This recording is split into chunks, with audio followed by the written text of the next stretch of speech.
Good day, everyone. My name again is Abiodun, and this is Eating Pain. Um, I, like I said, this channel is primarily for the men that are abused. You know, um, we I came up with this concept to help men who are challenged in their marriages, um, to help men who don't have voices, to come up with their stories and let the world know what exactly they are going through. Um, it's been a year that we started. Within the 1 year, the channel had a bit of challenges, equipment were lost and all that. But to the glory of God, we're getting back on our feet. I had a lorry load of, stories that I was supposed to have, brought forward. And today I'll be dropping 3 stories, to commemorate 1 year of, coming online. The first story is very, very pathetic to tell you what men are going through, actually. The story goes this way. The brother wrote to me. He said he was divorced.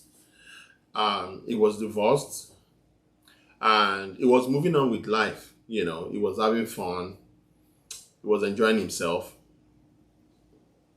But along the line, Facebook will always bring people, will suggest friends to you, or will suggest friends of friends to you.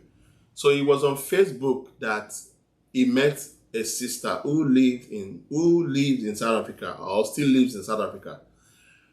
That's South Africa. He was living in Nigeria. So they got talking. How boy meet girl, the talk was good. They were having a good time. When I read the story, I was just like, wow, things are happening in this life. Boy meet girl, before you know it, the sister was in South Africa. So the sister invited the brother over for holiday. Apparently the sister too was divorced. So they met close to the time of Christmas. So it was a good time to go for holiday for Christmas. So the brother went for Christmas to visit the sister, had a good time, was like, okay, not a bad one. But the brother was doing very well in Nigeria. He was a big boy in Nigeria. He was managing an organization. He was managing the western part of the organization, the southwestern part of Nigeria. So he was a big boy in Nigeria, but I think he wants to settle down all over again. So he tried to, get to meet this lady, went to South Africa to, to be with her and discuss things over.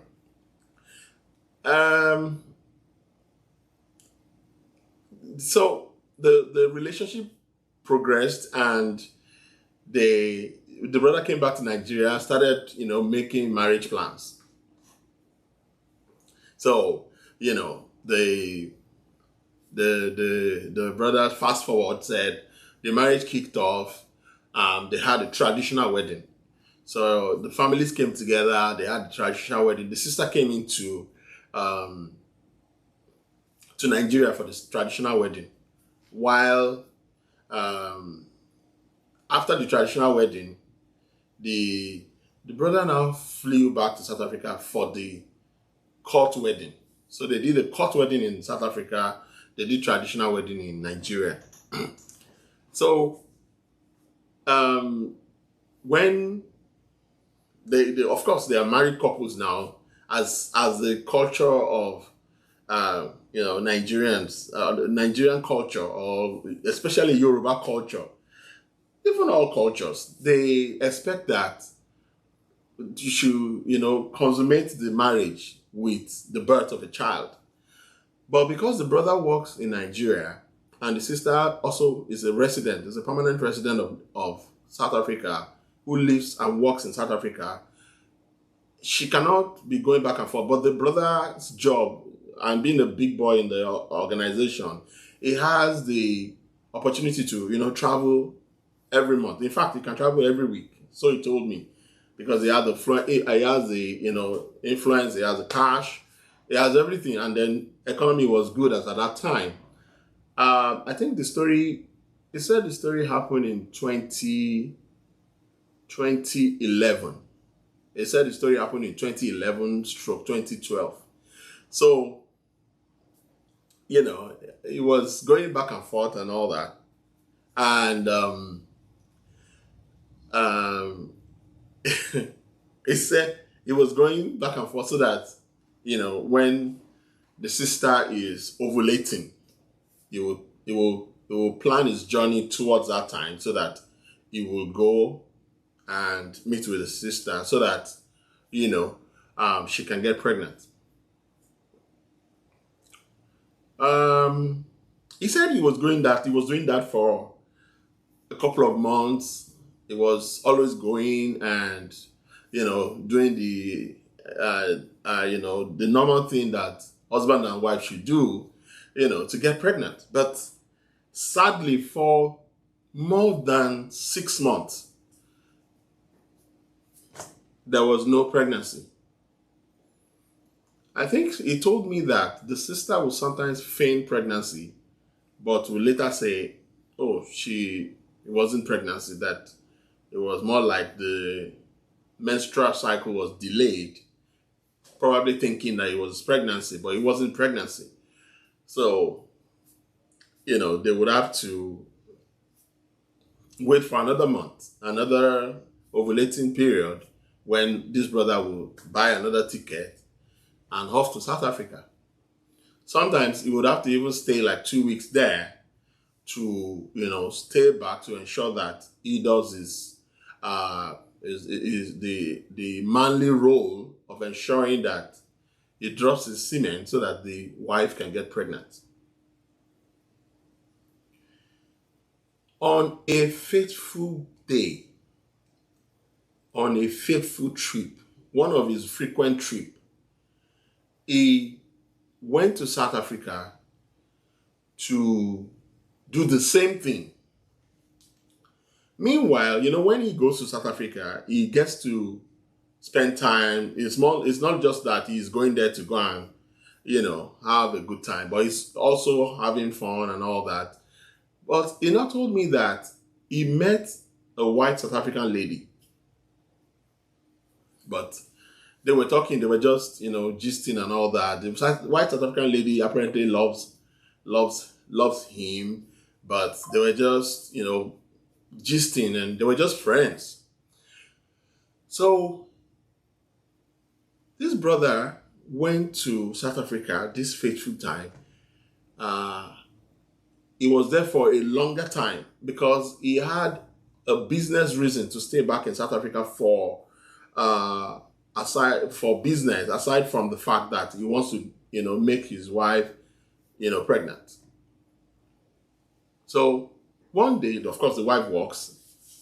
The wife went to work, and, this brother was just going through the house and, going through and probably he was trying to take care of the house and put things in place, ensure that things are properly kept where they're supposed to be kept and all that.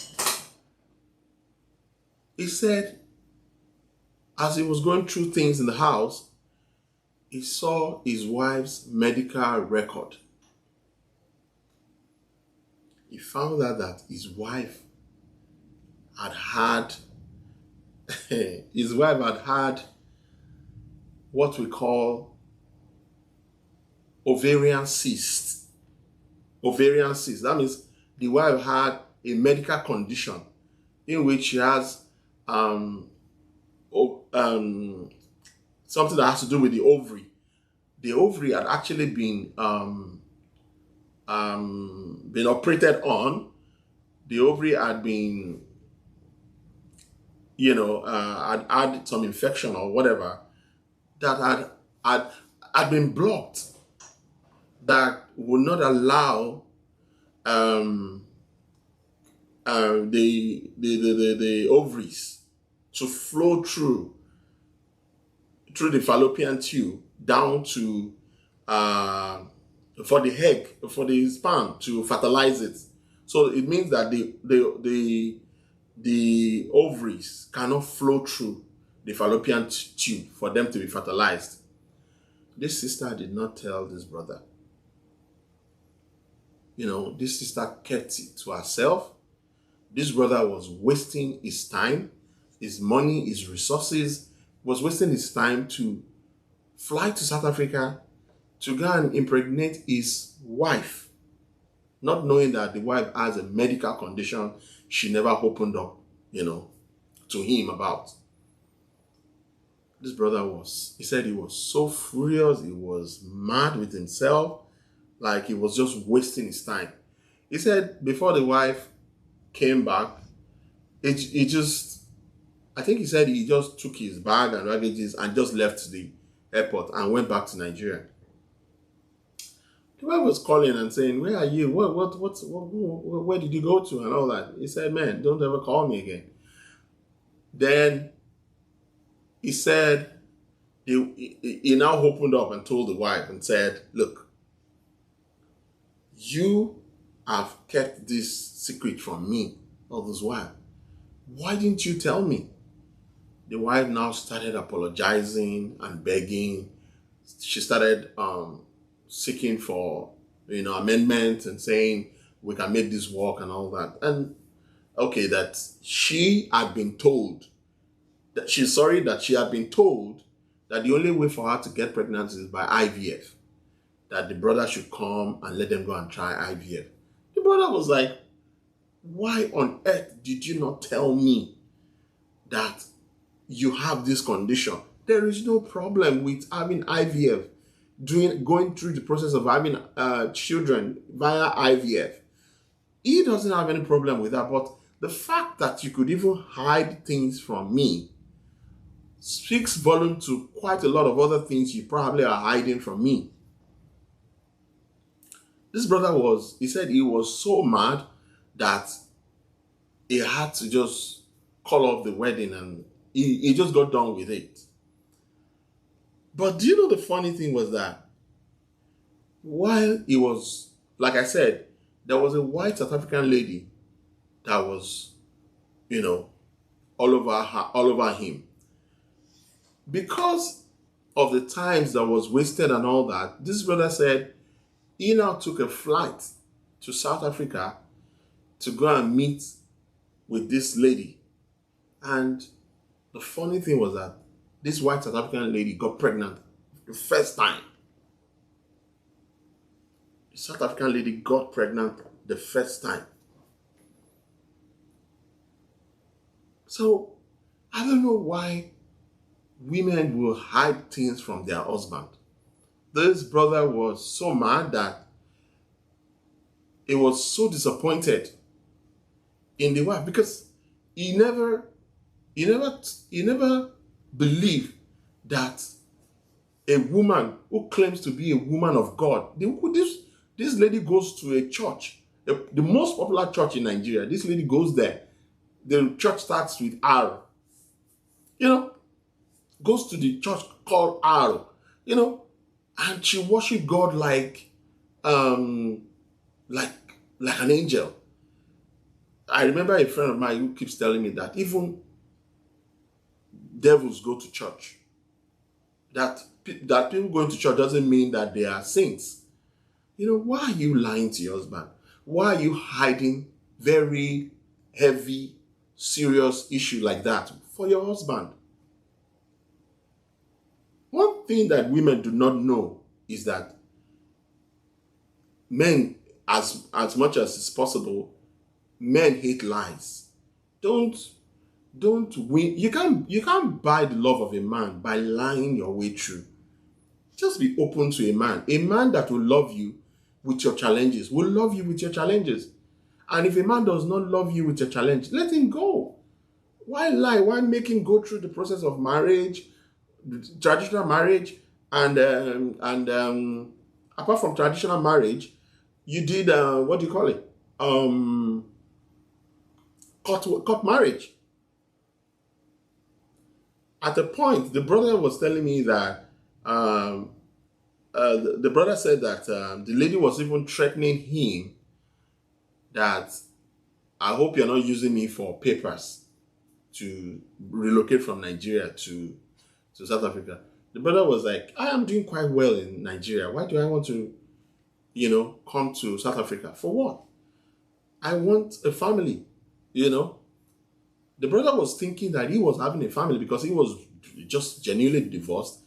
It is expected that a woman who is also divorced will, be able to have learned from the past marriage and, be able to, how do I put it? Be able to do the right thing in the second marriage. But the brother said she was lying. She lied. God that will save the brother from excessive spending, infrequent, too much waste on a marriage that was a lie. That if a marriage that the foundation was a lie, was that God had to reveal those information to him when he was innocently taking care of the house. This brother now has a child by this white African lady. This is the story of a brother. I don't know. Women, please. Even men. Whoever is trying to go into a relationship, try and open up. Even if you're single. Some lie about being single mothers. Do you know that some women, they will go and hide their children with their mothers and say, oh, they are their sister's children or is an adopted child. Meanwhile, it's their child. Do not go into a marriage with lies. Don't go into a marriage with lies. A man will, or a woman will accept you, will accept your flaws, whichever way they come. Someone who doesn't accept your flaws, let the person go. Someone better will come your way. A beautiful marriage has just been ruined by one simple lie. If a man does not love you, he will not be flying all the way from Nigeria back to back every month, making sure that he comes to do his conjugal duty as a man. To make sure that the fault is not coming from him, he's making sure that he's coming around during your ovulation period to make sure that you get pregnant. But you have that secret that you are hiding. Why are you hiding that secret? For what? Just because you want to keep a good man. You don't keep a good man by lying to them. Don't lie to anyone. Man or woman, don't ever lie to anyone in a relationship or marriage. That is how this marriage was ruined. The man is divorced again the second time. This is the story of the brother. Please, the lesson is obvious. Do not lie when you are getting into a relationship. Lay everything bare on the table. Whoever is going to accept you that way will definitely accept you that way. Do not lie. Just complain. And when you lay foundation of marriage on lies, deceit, deception, and all that, it will not last because the foundation is already going to be shaky. And the foundation is going to be, just like the Bible said, the foundation laid on sand will wash away. The building will not stand, but the foundation on the rock will stand and will stay. Thank you for listening in. That's the story of the brother. I have 3 stories to do today because today is the 1-year anniversary. I'm going to do 3 stories. That's the story of the brother. I'm doing another one very shortly. Please like, please share, spread the word. Men also go through abuse. But we're just trying to let the world know that men also go through abuse. So many people do not know that abuse also happened to men. Men go through a lot. We only stomach it. We don't want to feel weak. We don't want to make the world see us in the bad light. I am a victim of abuse. And that is why today I decided to come out and say, yes, I am a victim of abuse. And it took me 4 years. Yeah, it took me about 4 years to, to purge out the abuse, to get over it. I sought for therapy. I'd advise any man to seek for therapy, to be able to find themselves. I had to find myself. I had to discover who I am. I had to find out why I was making those funny choices. And today, I am better off. I know how to pick better. I know how to do better now. I do not just jump into a relationship and just, think that the physical body is a relationship. No. There's more to going into marriage than just the physical body, than just the physical look. It's important to know how people are raised. It's important to know the values of the person that you're trying to be, or that you're trying to bring into your life. I tell people, marriage should be seen like going to work in an organization.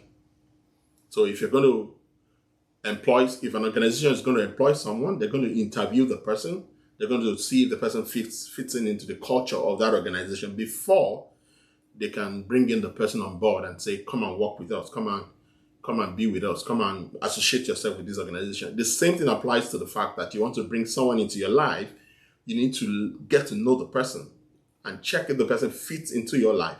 If the person has what it takes to be in your life. If the person is coming to add value to your life, or is going to take value away from your life. So you need to decipher this before making a choice.